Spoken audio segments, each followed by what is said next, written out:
नमस्कार साथियों। आज हम लोग Bihar board class 10th science के चैप्टर 2 अम्ल क्षारक एवं लवण पाठ के ऑब्जेक्टिव प्रश्नों की चर्चा करने वाले हैं। साथ ही साथ हम आपको यह भी बताएंगे कि इस बार की बोर्ड परीक्षा में कौन से प्रश्न आ सकते हैं तथा पिछले वर्ष के प्रश्न पत्रों में जो भी अम्ल क्षारक एवं लवण पाठ से ऑब्जेक्टिव प्रश्न रह चुके हैं उन सभी को बताया जाएगा। यानी कि प्रीवियस ईयर क्वेश्चन और इस बार की बोर्ड परीक्षा में जितने भी प्रश्न अम्ल क्षारक एवं लवण पाठ से रहेंगे सभी को इस चैप्टर के ऑब्जेक्टिव में सम्मिलित किया गया है।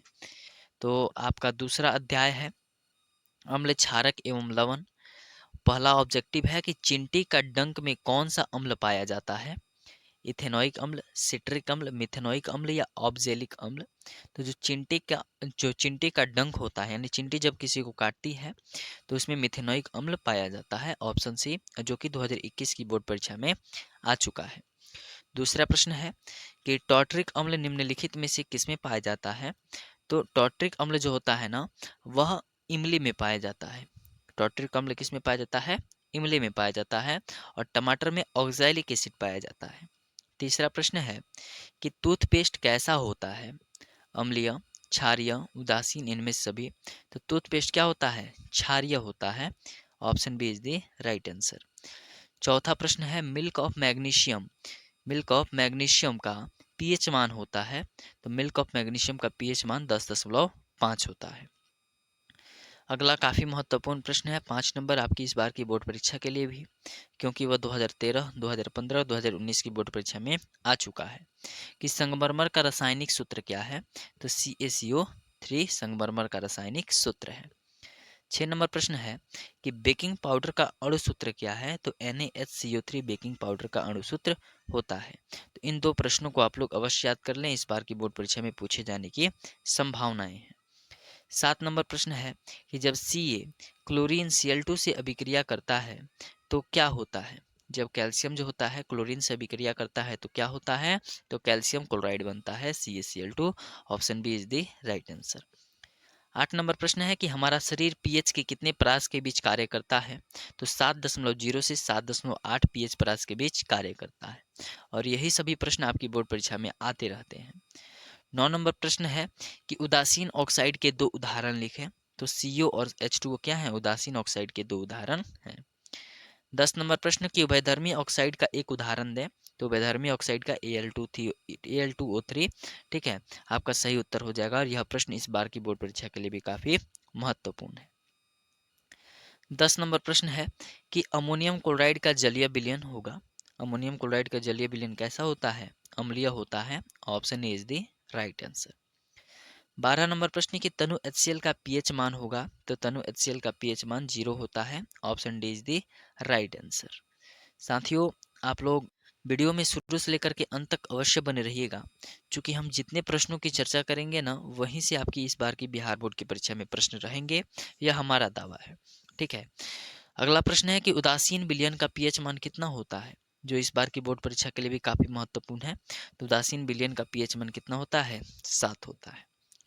अगला 14 प्रश्न, नमक का रासायनिक सूत्र क्या है। तो नमक का रासायनिक सूत्र होता है NaCl। NaCl सोडियम क्लोराइड जो होता है नमक का रासायनिक सूत्र होता है। 15 नंबर प्रश्न है कि विरंजक चूर्ण का आणविक सूत्र क्या है। तो विरंजक चूर्ण का आणविक सूत्र होता है CaOCl2, option A is the right answer.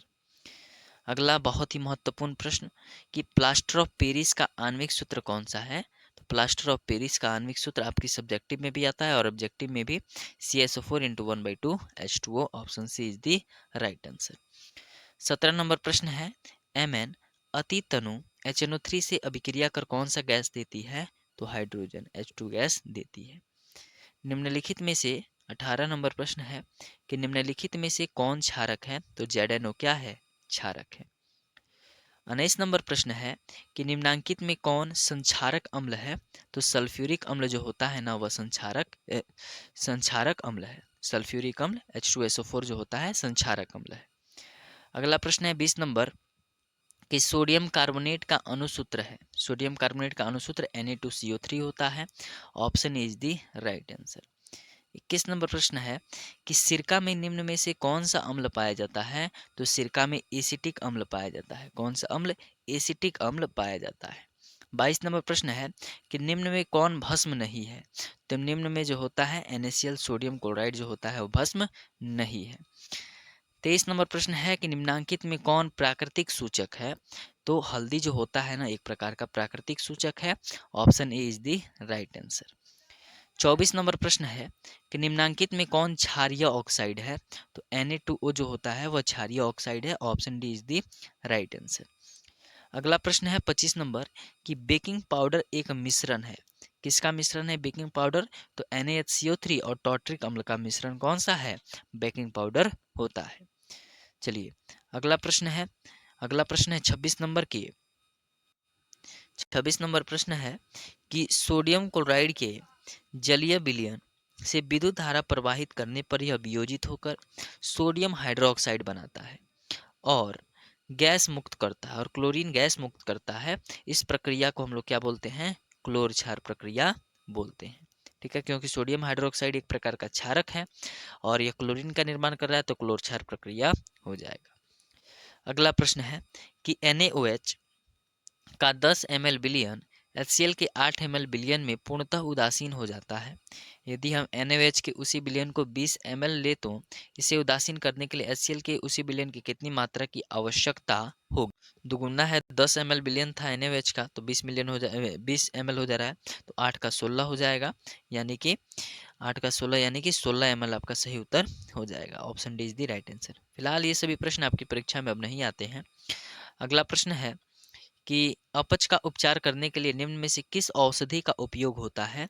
तो अपच का उपचार करने के लिए हम लोग किसका उपयोग करते हैं? एंटासिड नामक एंटासिड का उपयोग हम लोग करते हैं। Option C is the right answer. चलिए 29 नंबर प्रश्न है कि अम्ल प्रतिक्रिया कर सकता है। अम्ल किससे प्रतिक्रिया कर? तो जो अम्ल होता है ना वह प्रतिक्रिया निम्न निम्न में से Na2CO3 के साथ कर सकता है। Option B is the right answer. 30 number प्रश्न है कि CO2 गैस जल में घुलकर कौन सा अम्ल बनाती है? तो जो CO2 होती है गैस वह जल में घुल करके एक प्रकार से कार्बनिक अम्ल बनाती है। 31 नंबर प्रश्न CaOCl2 यौगिक का प्रचलित नाम क्या है? तो विरंजक चूर्ण इसका प्रचलित नाम है। 32 नंबर प्रश्न है कि सिल्वर क्लोराइड का रंग कैसा होता है? तो सिल्वर क्लोराइड का रंग जो होता है वह श्वेत होता है। Option A is the right answer. 33 number प्रश्न की नीला थोथा का रासायनिक सूत्र क्या होता है? तो CuSO4 इंटू 5H2O यह नीला थोथा का क्या होता है? रासायनिक सूत्र होता है। 34 नंबर प्रश्न है कि निम्नांकित में कौन लवण है? लवण का बात किया जा रहा है, कौन लवण है? तो K2SO4 आपका सही उत्तर हो जाएगा। Option C is the right answer. अगला प्रश्न है 35 नंबर कि शल्य चिकित्सा में टूटी हड्डियों को जोड़ने के लिए प्रयुक्त होने वाला रासायनिक पदार्थ कौन सा होता है? प्लास्टर ऑफ पेरिस का प्रयोग किया जाता है। जो भी देखिएगा आप किसी का पाँव हाथ टूटा रहता है उस पर सफ़ेद कलर का चूना वाला पेंट लगा रहता है, यानी कि चूने कलर का मोटा पेंट लगा रहता है, उसे हम लोग प्लास्टर ऑफ पेरिस बोलते हैं। 36 नंबर प्रश्न बैटरी में कौन सा अम्ल भरा होता है? तो सांद्र H2SO4 भरा होता है। 37 नंबर प्रश्न है कि सोडियम कार्बोनेट के जलीय घोल में मिथाइल ऑरेंज का घोल मिलाने पर घोल का रंग परिवर्तित होकर कैसा हो जाता है? पीला हो जाता है। Option A is the right answer. 38 number प्रश्न लिटमस विलयन बैगनी रंजक होता है जो निम्न में किसमें निकाला जाता है? तो निम्न में से विलयन यह जो होता है वह लाइकेन नामक जलीय पौधे से निकाला जाता है। अगला प्रश्न कि जब सोडियम हाइड्रो ऑक्साइड जिंक से अभिक्रिया करता है तो कौन सा उत्पाद बनाता है? तो यह Na2ZnO2 प्लस H2 बनाता है। 40 नंबर प्रश्न है कि जल में घुलनशील क्षारक क्या कहलाते हैं? तो यह क्षार कहलाते हैं। और 41 नंबर प्रश्न कि एक घोल नीले लिटमस पत्र को लाल कर देता है, घोल का पीएच कितना हो सकता है? तो घोल का पीएच 2 हो सकता है। वही आप लोग पढ़े होंगे, जो नीले लिटमस पत्र को लाल कर दे और लाल लिटमस पत्र को नीला कर दे।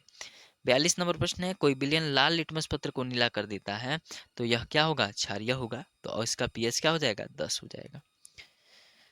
अगला प्रश्न है कि कोई बिलियन अंडे के पिसे हुए कवच से अभिक्रिया कर एक गैस उत्पन्न करता है जो चूने के पानी को दूधिया कर देती है। इस विघटन में क्या होगा? तो HCl का निर्माण होगा, ऑप्शन बी। 44 नंबर प्रश्न है कि जिप्सम तत्व एवं प्लास्टर ऑफ पेरिस जल के अणु में क्या अंतर होता है? तो 3/2 का अंतर होता है। 45 नंबर प्रश्न है कि किसी बिलियन का पीएच ज्ञात करने के लिए आवश्यक नहीं है। किसी बिलियन का पीएच ज्ञात करने के लिए क्या आवश्यक नहीं है? तो लिटमस पत्र आवश्यक नहीं है।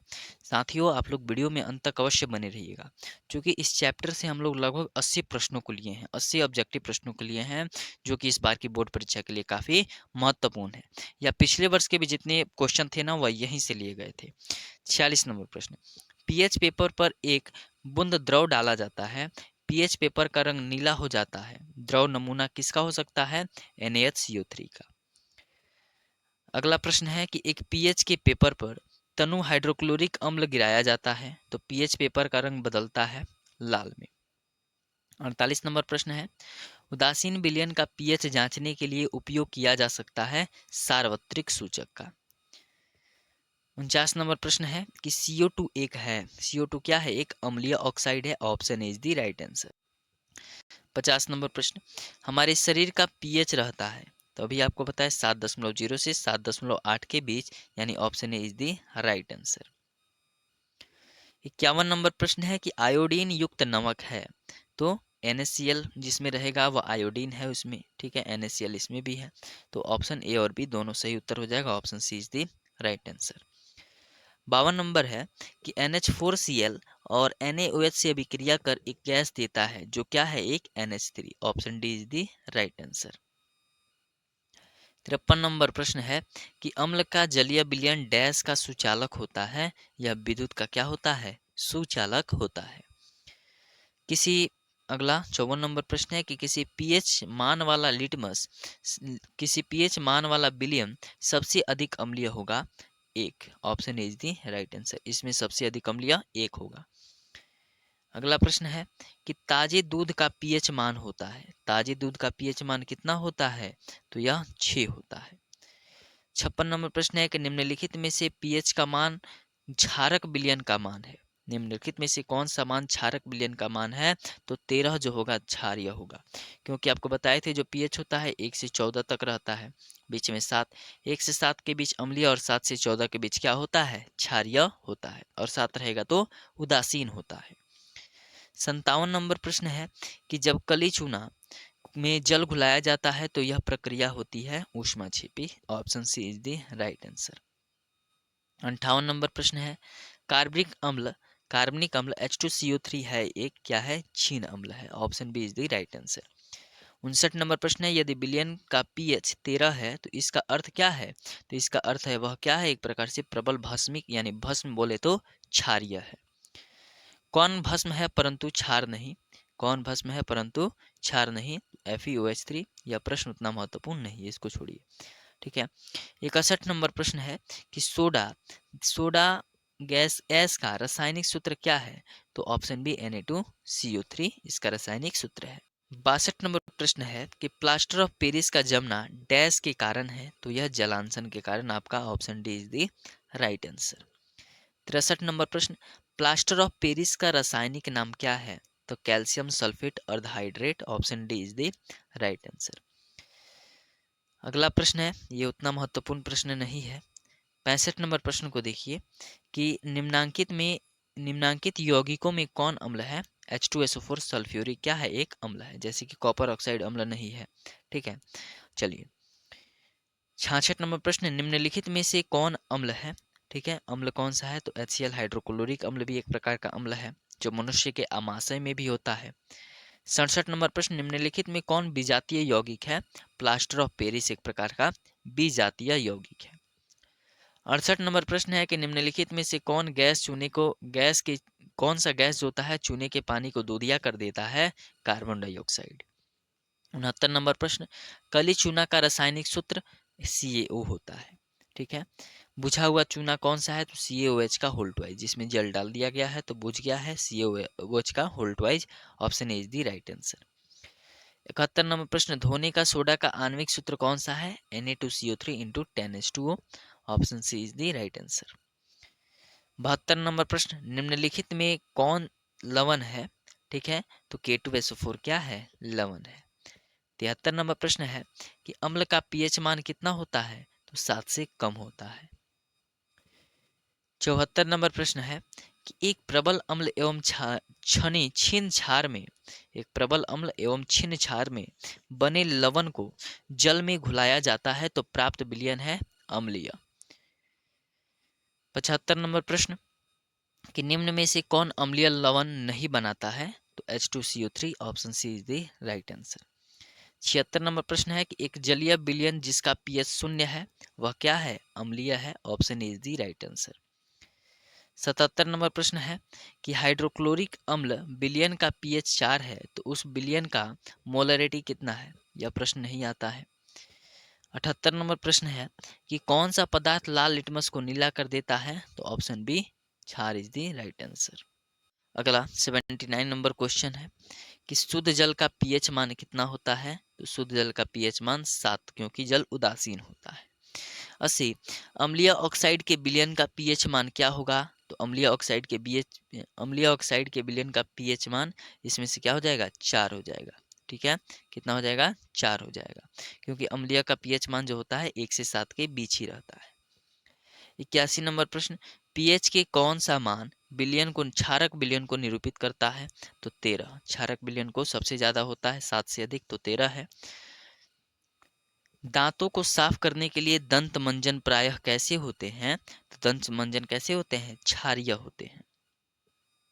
83 नंबर प्रश्न है कि अल्कोहल में उबली पत्ती पर आयोडीन विलयन की कुछ बूंदें डालने पर पत्ती का रंग कैसा हो जाता है?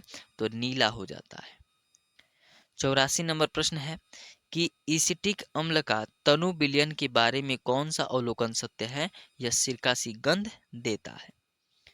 85 नंबर प्रश्न है कि जब लिटमस विलयन न हो तो अम्लीय होता है, न ही क्षारीय, तब इस विलयन का रंग कैसा होता है? बैगनी होता है। Option C is the right answer. दही में कौन सा अम्ल है? तो दही में कौन सा अम्ल है? लैक्टिक अम्ल है। Option C is the right answer.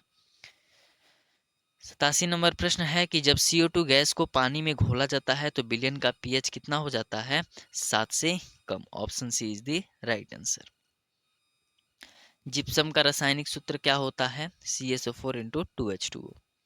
एक अंतिम प्रश्न है कि ताजे दूध का पीएच मान 6 है। ताजे दूध का पीएच मान 6 है। जब दूध दही में परिवर्तित होता है तो उसका पीएच मान घटता है कि बढ़ता है? बढ़ता है कि घटता है? तो उसका पीएच मान जो होता है अपरिवर्तित रहता है। ठीक है, या अपरिवर्तित नहीं, एक तरफ से इसको बोला जा सकता है, ये ऑप्शन सी नहीं, कि मान लीजिए दूध का पीएच मान 6 है तो दूध ऑटोमेटिक क्या होता है? अम्लीय, लेकिन कम खट्टा होता है। लेकिन दही जब जम जाता है तो यह बहुत ज़्यादा खट्टा हो जाता है, तो इसका पीएच मान क्या हो जाता है? घट जाता है। ठीक है, चलिए हम लोग लगभग में 89 यानी कि 89 प्रश्नों की चर्चा कर चुके हैं चैप्टर 2 से, और इसके अलावा इस चैप्टर से और कोई भी ऑब्जेक्टिव आपके बिहार बोर्ड की परीक्षा में शायद ही आ सकता है। ठीक है, अगर वीडियो अच्छी लगी हो, सारे प्रश्न आपको लगभग में याद हो, तो इस वीडियो को अपने दोस्तों के साथ अवश्य साझा करें। बहुत बहुत धन्यवाद।